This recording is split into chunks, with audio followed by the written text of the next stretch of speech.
So we're beginning our discussion on the next unit. We're looking at self-regulated learning, the Bjork, Dunlosky, and Kornell article. So do we just want to start off with maybe some initial impressions of the article? Anyone feel free to jump in. I give it 5 stars. I really liked it. I thought it was well written and easy to understand and very comprehensive. I think you should use this one with your training TAs. That's exactly what I was thinking. I think this would be a great article for 3TT3, where all the new incoming TAs are exposed to this article. I also think it would be a great foundational article because we have an online web module called the Science of Learning that students are assigned in first-year psychology. I want to revamp that and maybe even build it a little bit around this article. So I guess, go ahead, Max. Yeah, what you're talking about, the revamping, the 4 points that they made were like, I thought they were exactly. What makes a good learner? Yeah, like being aware that you're unified. Like, yeah. I think those are just module headings, right? You Yeah. Just make 4 points out of those. Yeah. Almost just like the theory behind it before we even get into the practical. Yeah. So I guess that leads me to one question I thought of.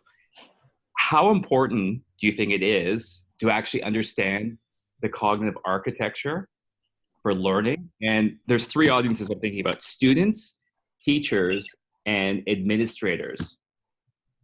How important is it to actually know about the cognitive architecture? So as a student, do you think students care? Or do they just want, just show me what to do that's proven to work? Well, it depends. Like, there's different types of students. For myself, like, I wouldn't feel motivated to put into practice unless I had a good reason to. And so you need to be convinced. Yes, but I don't know if I'm representative of all students. But if I were a student, I'd want to know, okay, like, this is the reason why this works. Because if someone just told me, oh, space out your studying and like you do better, I'd be like, yeah, sure, okay. But if there's like good cognitive reasons why to do it, I would be more motivated. Okay, so for you in particular then, and I'm sure there are other students like you, it would make sense to first lay out the case from a scientific perspective of why we even need to do something or to inform a possible practice, and then give me the actual practice, and then also show me data that practice works in the real world outside of a lab. Yeah. Okay. How about you guys? Do you think is that a typical, or do you think that? I'm trying to remember, the learning thing? It's right during the review week, halfway through the course. And the reason why we have it then, so I used to assign the Science of Learning web module at the beginning of the year, but I don't think people actually take it seriously. I almost think that people have to go through some struggle to be convinced that, hey, there's an actual problem. And now here is something that is actually scientifically approaching this problem and offering possible solutions. So my own gut feeling without data is that there's much better reception halfway through the semester than at the very beginning of the semester. Definitely right when students start to panic before like midterm time, then I want to learn how to study because this isn't going as well as I thought it would. Yeah. So good to have a comparison. Like you half semester on the first half, and then they get their midterms, and then you plan learning. And if they choose to try it out, then they have the next half. Yeah. Then they do finals. They can do like variable there, but I think I can never wait until I think there's a lot of like different variables. Like if they do it, that's how you can get someone to convince someone that this works, is by them doing it themselves and practicing. How about online? What are your guys' thoughts about? Are students actually interested in understanding the cognitive architecture? I think I might have a little bit of a different perspective because I've been working with students at different ages.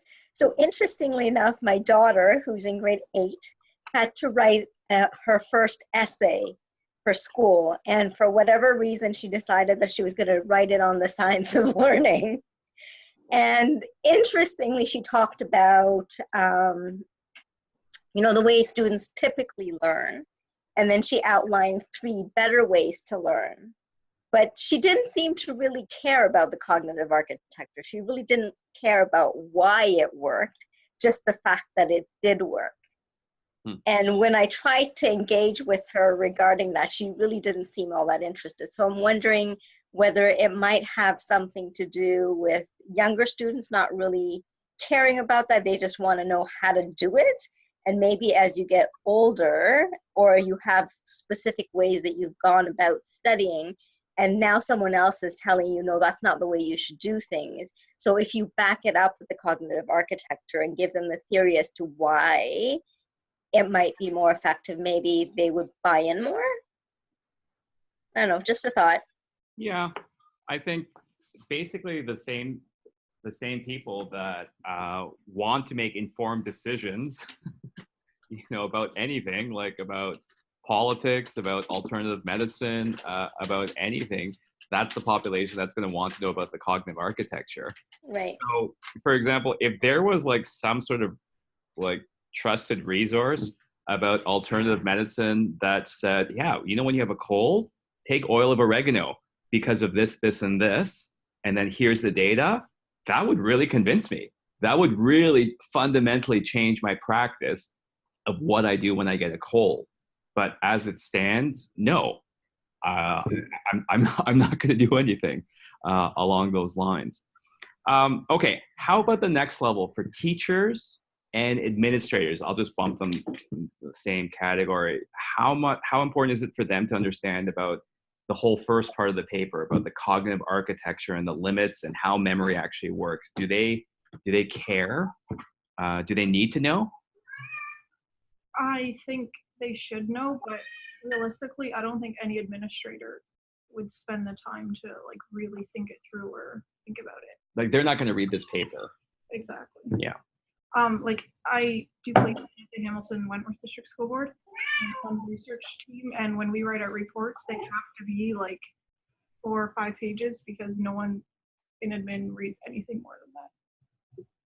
So, yeah, I don't know. That's my perspective.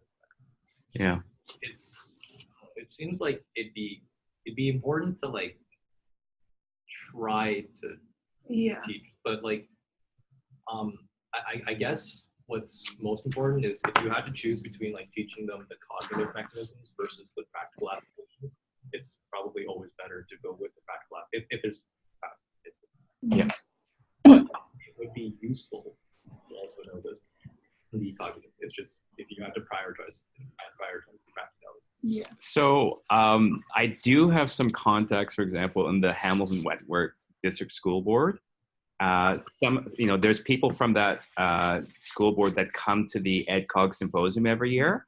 And, one of the messages I get from them is that they are definitely in the minority of thinking. So if you read this paper, you can't come away but thinking, wow, understanding cognition is the key to educational practice, right? And obviously we're all be converted, but that's not how grade school, high school, or even university teachers actually think.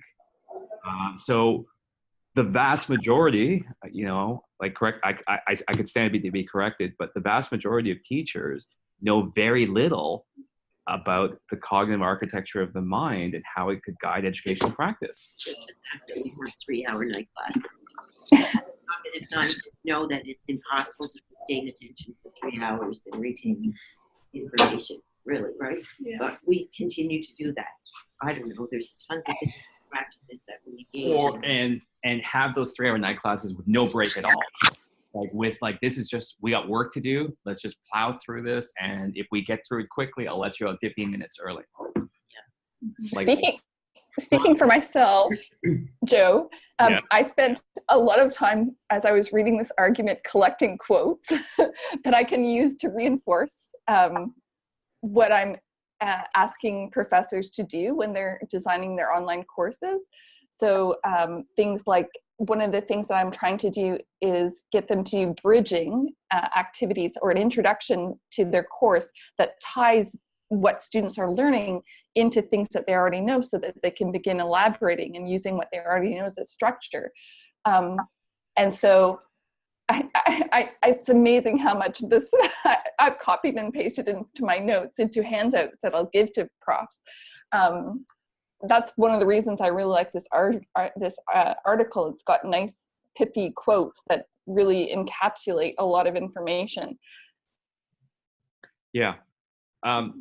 One thing I was just thinking is that, but for like a general audience, this article is too long. Yeah. Like I kind of couldn't put it down. I was fascinated with every single, and the same thing. There were so many good quotes that I highlighted and think like, wow, I want to say this during a talk. Or like, I love the analogy, by the way, when he's talking about metacognition, of how we make judgments about our memory. And then they said, most people think of this as being like a thermometer that just takes a gauge of how accurate your memory is. But it's much more, a better analogy is it's a speedometer. And the speedometer measures the speed of the car by how fast the wheels are rotating. But the car might not actually be moving anywhere. It could just be spinning. And I thought, wow, that's a brilliant analogy. I love that. That really helps people understand that metacognitive judgments could have nothing to do with actual progress and just indirectly measuring. Anyway, so I think it's too long. And I know that John Dunlosky also and Bob Bjork also have other articles geared towards students that are only like 2 pages, like the metacognitive toolbox, that I think might be too short. Like, I think like, that's why I'm kind of thinking like there's like a balance between presenting understanding about the cognitive architecture and then the outcomes from that. That's a good first step.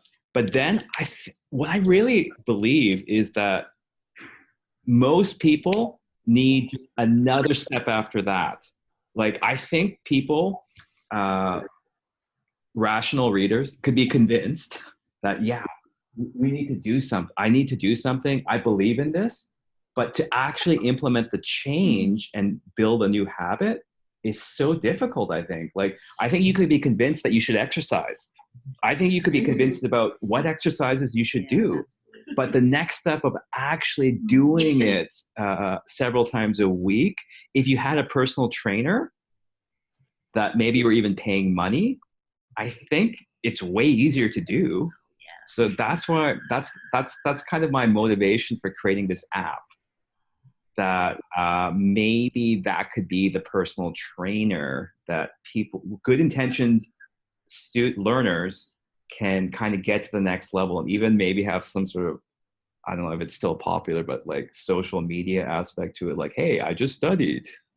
Me too. Great. Look how awesome we are. Some sort of social network, because it works for exercise. Like, there's these apps where, like, you challenge each other about how well you're exercising. There's this website. I don't use it, but one of the other cat does.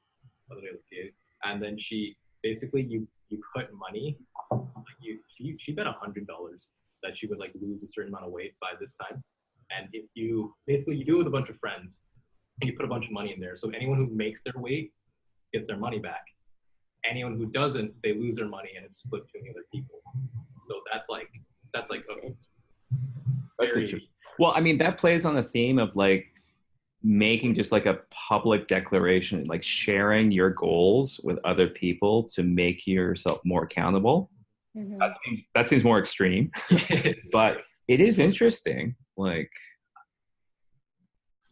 going back to the social network idea, I think it is important to include some kind of incentive or some way to track the progress, because unless you do that, it's not, people will not going to be really engaged in this kind of activity unless there is something they kind of make achievement of, or it's related to course credit.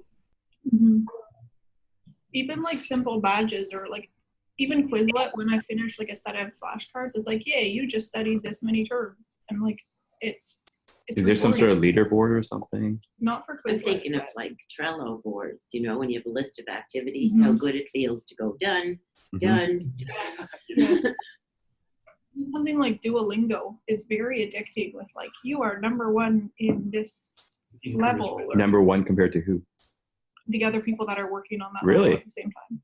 My mom's so into it now, and they have like so many rewards and badges and There's an everything. app, a Pomodoro app, like Mhm. for getting you to over procrastination, that when you earn a certain number of sessions, they plant a tree for you That's in the great. world, Cool. right? Oh, cool. That's kind of cool. I don't know the business model of how it works, but it's Mhm. kind of interesting that you're working towards something, and if you care about the environment, that's kind of a cool thing, that like all the work that you're doing and assigning to yourself is leading to something tangible. For sure. And I think, I might be wrong, they send you a picture of where the tree was planted, so it's really grounded, so to Awesome. speak. I think that could be like a cool thing. Or maybe you sign up for different types of, oh, sorry, I'm jumping off on tangents here, but there's that other app, Carrot, that incentivizes people to walk steps per day, and you actually earn points towards free movie tickets. Wow. Yeah, so that is, I think it's through Royal Bank or something like that. So it's something you put onto your phone, and my brother uses it, and it really makes him walk because he's super cheap and he wants free movie tickets. And he's actually earned free movie tickets by walking at lunch every time. Those things actually really work. So I could imagine, I have no idea how the business model works on that, but I could imagine that being incorporated into like a study app that, I don't know how you prevent cheaters and stuff, but You can like test them. well, you can also cheat on this Carrot app, I imagine. Make some sort of device that makes it seem like you're walking or something, or you could drive really slowly with it. Or I'm sure there's ways around, but it's Yeah. interesting. There's this, well, with the social media thing, there is a bit of a concern that might arise, is that and it might end up like a competition where you like compare yourself to others, and is it like one of the things that they say, like they warn you about social media, is that you end up comparing your life to like the highlights of other people's lives. Yeah. And that ends up being, it can be discouraging. It depends on like person and stuff. So maybe like, if social media is a no-go, maybe something like rewarding for yourself, like the movie app, or there's this other app that I know of where it's like basically you have stats, like in like video games or whatever, you have stats and stuff like that, and then you input like every time you study, and then it shows you like level up, and you see like real like observable gains in your stats, which that could work if you were. That's a great idea. So I'll tell you personal experience I had. I was trying to establish a few different habits for like 100 days. That's apparently the magic number. And I wanted to buy an Apple Watch. I had the money. I actually set it aside to buy it. I put it actually in an envelope, and I wasn't allowed to do it until I had an app that just put X's, basically, like an Excel sheet, basically, until I got to 100 days. And I was really excited because every day I was building up to it. And then when I did it, very next day I went and I bought the watch. And it felt amazing because I could afford to buy the watch, but it felt so much better by actually earning it and going through this. So I imagine in an app like this, like say you set your personal thing, whatever you can afford. Like maybe it's like going out to a restaurant or going to a movie, and that's 1,000 points, right? And then you set your timeline, and then this app could give you points every study period that you do. And then you could see yourself getting closer. And then it'll say, congratulations, you hit your 1,000 points. Now go buy that sweater. Go do whatever you want. I think that could work. It could work. You have to put like mechanisms in place to prevent people from changing their goals. Yeah. I mean, yeah. Well, that like a lot of these things, like a lot of these apps rely on you setting yourself up and like being honest about your progressions. Like for like if you really wanted to cheat or stuff like that, you could just like use the app and just buy the app. So I mean, like a good example is so iPhones now have something called screen time, which is, I think it's a really good thing because first of all, it just gives you all the data on how often do you actually use your phone, how many hours a day, and what are you using it on. And you can also set downtime. So I set downtime on my phone from 10:30 p.m. to 6 a.m. It automatically blocks access to all apps except ones that you allow to go through all the time, like your phone and like say text message, which I do. And then at 5 minutes to 10:30, it gives you a warning. Oh, it's going to be downtime in 5 minutes, right? And you could, even after it shuts off, you can just say, click on ignore time limit for 15 more minutes or ignore for today. You could do that, right? But having that one step stops me 90% of the time. 10% of the time, I just say, oh, forget it. Ignore. I just want to keep doing this. But the other 90% of the time, I'm actually following it. Like I'm policing myself. So in my personal case, it really works. And I cut down my phone time, I would say by 40% from before I use screen time. Because I have the exact stats on how much I've been using the phone. As soon as doing that, like 40%, like I realized I was doing a part-time job just using my phone. Because before I was oblivious. I got this new game called Woody Puzzle, and I knew I was spending a lot of time, but I didn't realize how much time I was really spending until I used this app. And now, like, I make a lot of conscious decisions about, like, I only have this much time. I don't really want to spend it on that. I have other things to do. So it works, I think. Part of breaking habits is being conscious of the choices. And having the available data. Yeah. So understanding this is where you're actually at right now. Because my own metacognitive judgment about how much time I was spending on my phone was way off. Like I couldn't believe I was only estimating about half the amount of time I was actually on my phone. But part of the success of screen time, because I had the same thing, I was like, whoa, I spent a lot of time on my phone. But they have like really great graphs, and you can see like your phone usage over time. And that's what I look at. I'm like, oh wow, like Wednesdays when I don't have that much scheduled stuff, my phone usage like skyrockets. That's how I think the study app could also really help you. Like here's when you actually studied, and here's when you reported they were really good. So all those late night study sessions that you're doing, generally you rate them very poorly. So here's a shift you can make. Like, I think this could really work. I think so too. Yeah. And Noah's actually done some really interesting research on the spread of inattention in a classroom. So I don't know, you could talk about it if you want, but even your phone can detract from your attention. Yeah, so we recently, we ran the study back in the fall, and we're still sort of sorting our way through the data. But the basic idea was that, that attention or inattention can spread from person to person in a classroom. And we sort of wanted to go beyond just looking at distraction. So we didn't want to, in our paradigm, there was a participant watching a lecture video who was in a room with supposedly or ostensibly another participant, but it was actually an RA who was just pretending to be a participant. So we had the actual participant and then our confederate who was engaging in either attentive or inattentive behaviors while watching the lecture video. And participants they indicated while watching the video how attentive they were, whether they were mind wandering, whether they were focused on the video at various points throughout the video. And then there was a multiple choice test afterwards.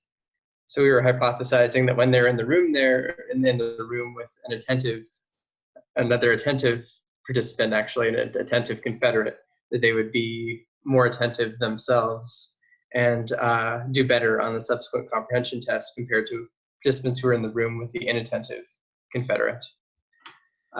We're not sure yet if that's the case. We're just starting our way through the data. But we didn't have any technology in the room in this case because we were looking to see whether even, I guess there's already research, coming from Joe's lab, I guess coming from Faria and others showing that the distracting effects of technology, we're sort of looking beyond that, whether there's behaviors, like inattentive behaviors that are not distracting per se, but are just contagious in a sort of social contagion sort of way, and sort of a chameleon effect. Oh, I see someone else who's clearly being inattentive, and then that behavior spreads. And I'd say another part of that, like related to Faria's work, is that even if you don't actually actively join the social contagion, the lack of attention, it takes self-regulation for you to not and say, okay, that person's on Facebook, I'm not going to do it. I'm going to focus on this lecture. That uses up some of your self-regulation, right? Cognitive resources. That's using up cognitive resources, and that makes the entire task that much more demanding. Good day. Yeah. Yeah, so I think that's also a pretty important factor. Another question I had here was, how do you convince students that their metacognitive judgments that guide their decisions in general and to studying in particular may be flawed?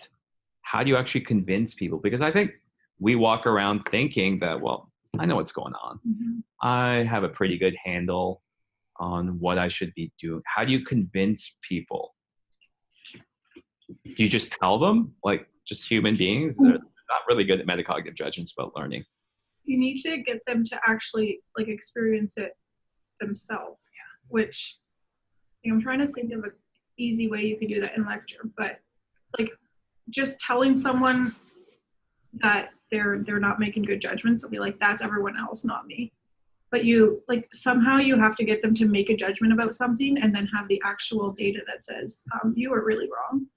Yeah, I guess the only thing that's coming to mind right now is that we talk about the above average effect, right, which is a bias that people have where they think they are above the average on many traits, like athleticism, attractiveness.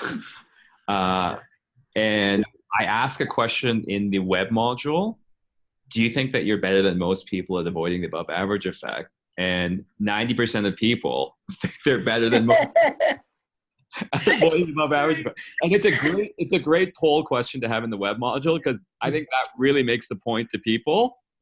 Like, okay, you got me. I feel like people, you're right. I think they need demonstrations like that to show that, yeah, it's not just everyone else. In addition to that, I think they have to see the result after using this cognitive strategies. Even briefly, not one for the midterm, but even for the quiz.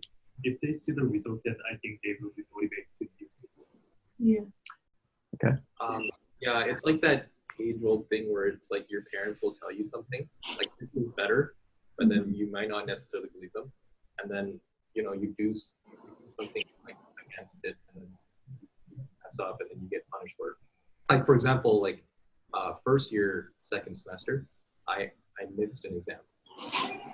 Like I got the wrong date. Like I knew you were supposed to check multiple times. Like your parents were like, be careful with these things, but then you still do it. And then but then once you do it and you go through all that of like having to reschedule an exam and stuff like that, it's like tough. And then so you learn to never ever miss it again. So it's kind of like the theme that's raised in the paper, like making errors during learning is a good thing. Yeah. Like our goal is not errorless learning. And that's why I feel like maybe even moving the Science of Learning web module to halfway through the term, I think that's why it's better. Because people have to kind of experience the struggle. They have to make the errors to even realize that there is a problem, I think. Mm-hmm.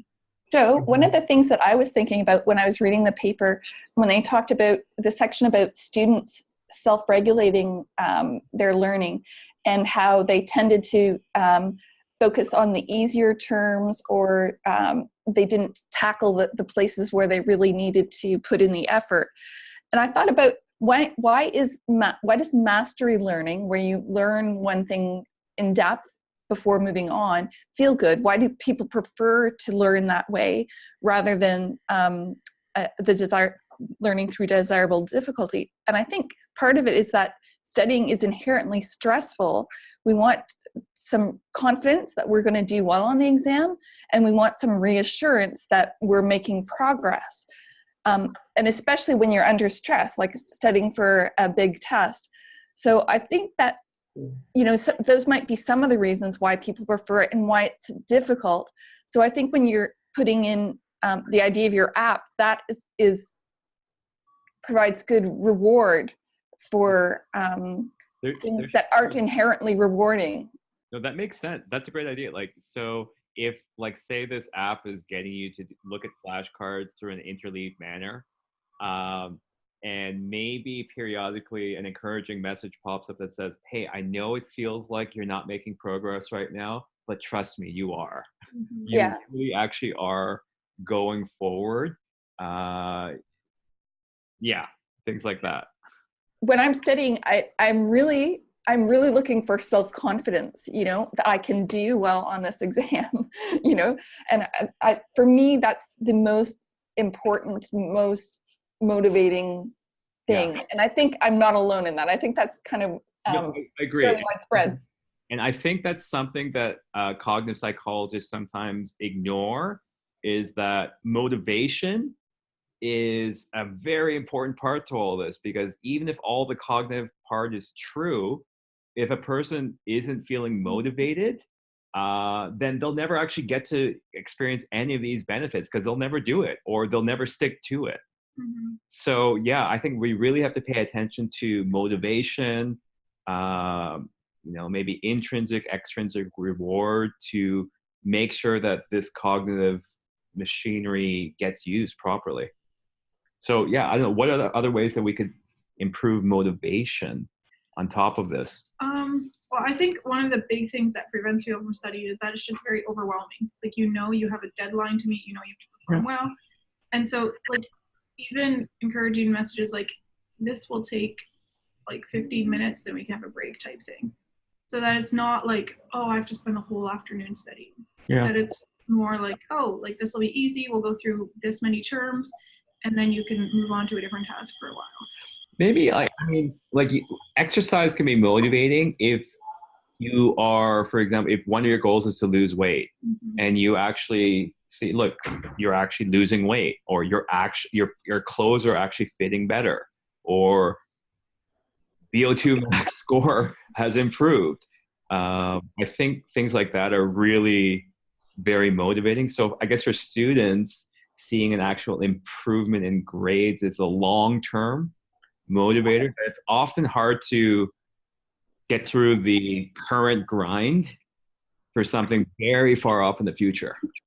Mm-hmm.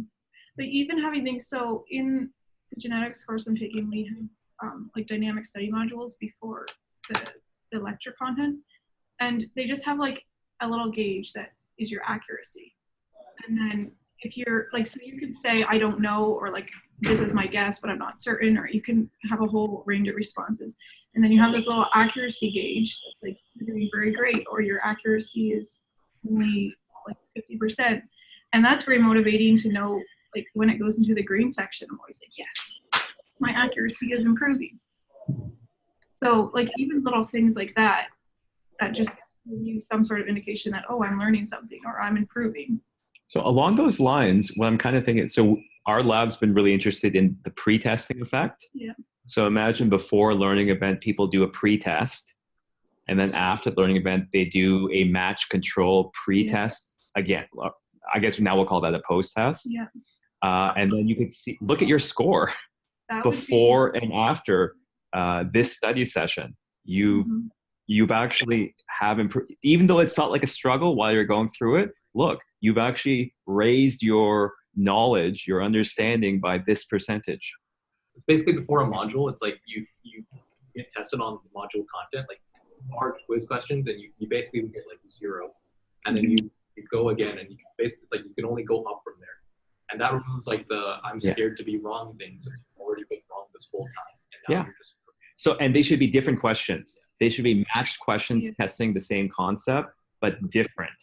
So you can't just memorize the question from the pre-test. I think that would show like 10 questions to begin. And so basically like they're doing an avenue quiz before and after. That'd be cool. Pieces. Another idea I was thinking about is, even it's not really necessarily related to the school like test course, we can do some kind of achievement tracking, and then when one person does something like this one, and then it kind of sends this message to his friends, so they can receive this message. Oh, Alan did something, so they can, when they meet in person, they kind of encourage each other. So you did this one, and if I hear that kind of encouragement from my friend, that would really motivate me to use it. Yeah. Any other questions from online that you guys wanted to ask? Just in the last 5 minutes or so? Well, it just came to mind, I think, a fairly effective exercise that I was able to do in my first lecture, teaching a research methods course at UW. So I wanted to spend a good part of the first lecture sort of teaching my students how to learn, effective ways to learn, and I thought like a good starting point would be to show that that people are overconfident in their learning and in their knowledge. So I sort of referenced the literature on illusions of knowledge. So I'm not sure if you guys are, I'm sure many of you are familiar with the research showing that people tend to be, and I guess it was sort of cited to extend in this paper, that people tend to be overconfident in how much they know. I think it was referred to in this paper as being a foresight bias. Yeah. Perhaps it might be the same thing. But basically, I asked the class to, I think this was used in a study. I don't know the exact paper off the top of my head, but to draw a bicycle. Or ask them first, how good do you think you are at drawing a bicycle?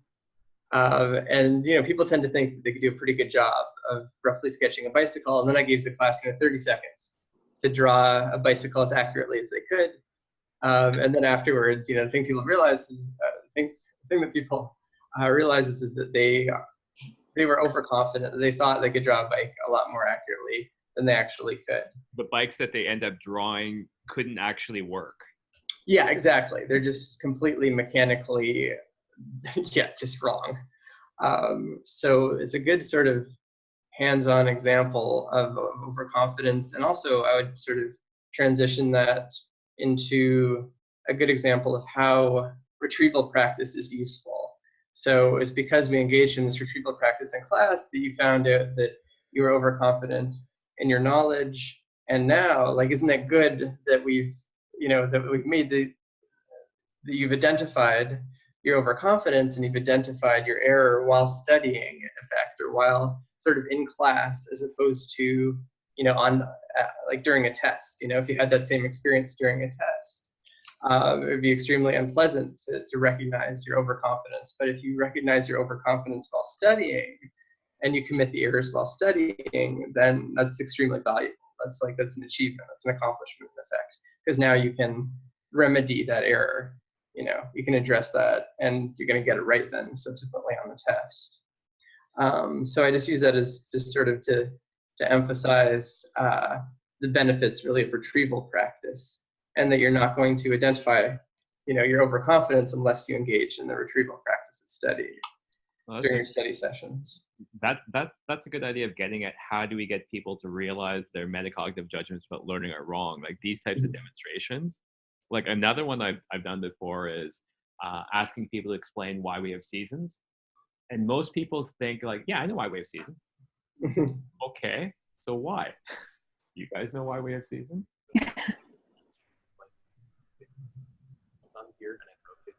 Yeah.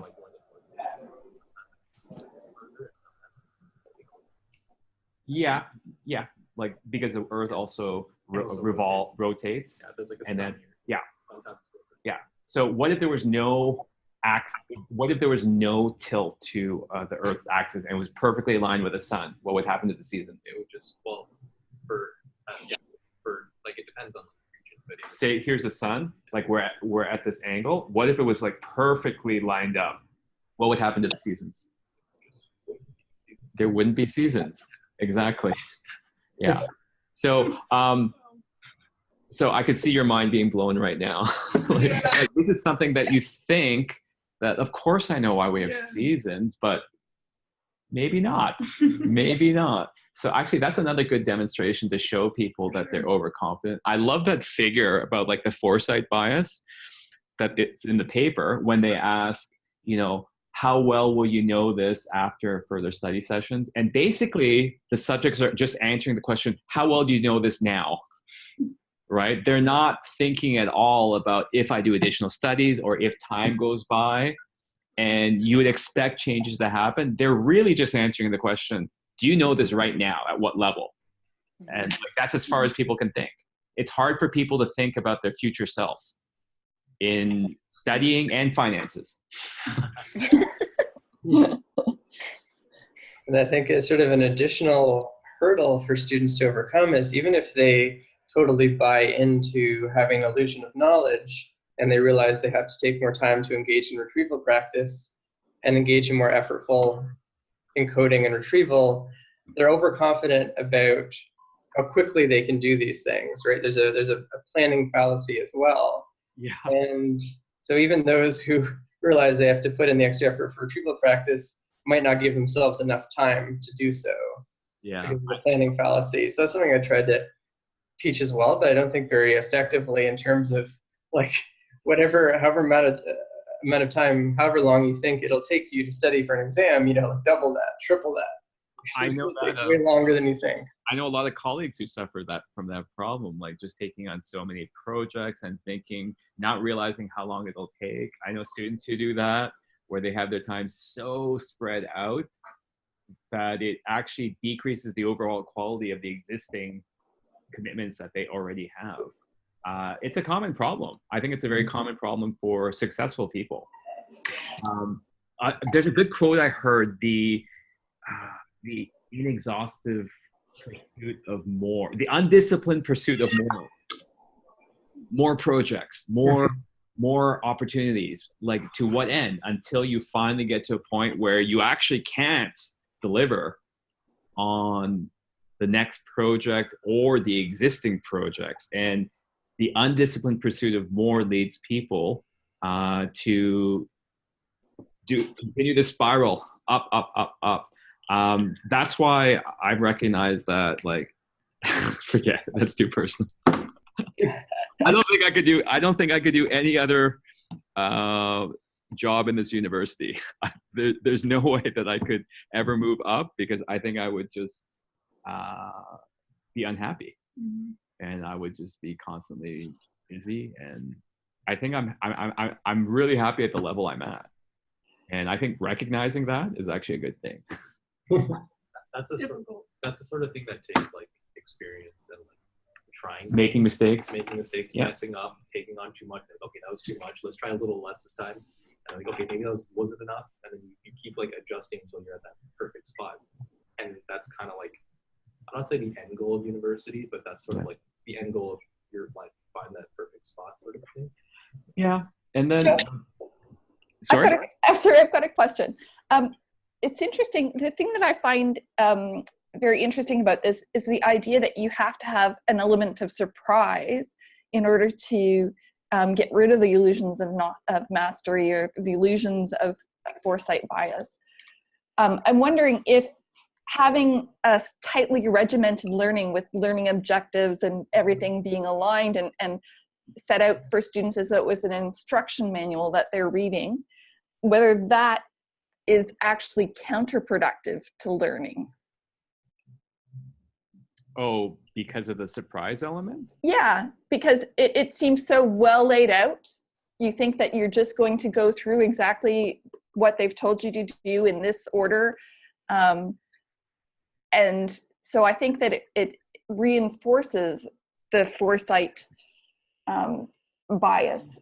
That's true. So I think it seems like people learn best when there's a bit of struggle at first, I guess. Yeah. Yeah. I don't know. Like I don't think people are open to taking even evidence-based practice guidelines until they've experienced the problem. Yeah. Yeah. Or they're honest with experiencing the problem. My actually had sort of that sort of class. It's that my year, our cognition class, in second year, our cognition class, which was taught by Dr. Short, we had these weekly quizzes, which we didn't know how much they were worth until our marks came out. Because he kept saying, because he'd say like, okay, I'm gonna look at it, judge how much they should be worth, and then I'll tell you then. And it kind of. I disagree with that because I think it's unnecessary stress and like it's unfair. Like I think you should, if I was making financial thing, like I would want to know the risk factors or something. Not like, oh, by the way, that was a really, really risky stock. Didn't I tell you? Oh, I wish I'd known that. I might have adjusted myself accordingly. Yeah, it was a surprise. And so from being on both sides of coins, would I prefer a well laid out syllabus with like everything exactly how much it's worth versus here you go? I would take the well laid out thing. Yeah. And that's not just because it's easier. It's also because it's more fair. I would know, like, I have more information to work with. That's what I'm saying. Okay, I think we are approaching the end of time. So thank you guys for joining us. And yeah, we'll see you guys next week. Okay. Thank you. All right. Thank you. Bye. Thanks.